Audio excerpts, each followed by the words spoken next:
And also in that, because I really like the how to launch chapter, and you talk about priming the pump, and you give a fantastic example of how a stall selling French and German wine increased their sales depending on whether they played French or German music in the background. And I saw a lot of similarities in, say, a build-up to a launch, particularly with online content and publishing online content as a form of priming the pump to a product launch. And I was wondering if you'd share some of the methods that you used for, particularly with online content, of how you primed the pump for the release of Enchantment. Wow, I mean, in a sense, that is a very specific example of, they did a study where they played German music and people bought more German wine, they played French music, people bought more French wine.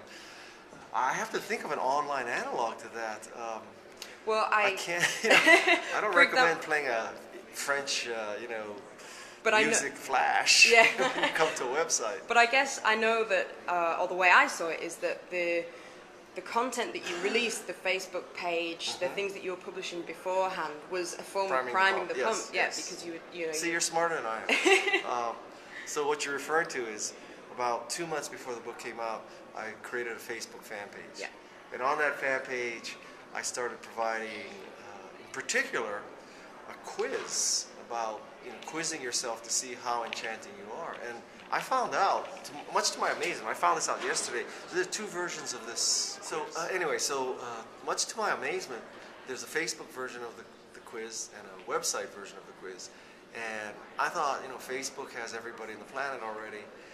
And I found out that about 700 people took the Facebook version and 2,900 people took the website version.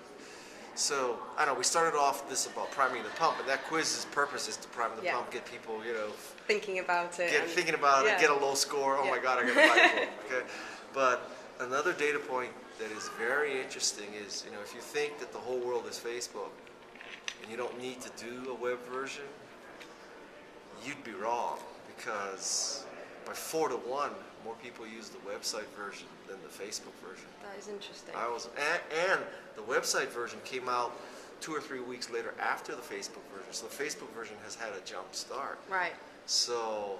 Do you think that's because maybe with Facebook there's too much choice, there's too many distractions of doing other things? Or it just may be that there may be 600 million people on Facebook, but there's 4 billion people in the world, or however many billion there are. So that still leaves 3.4 billion left.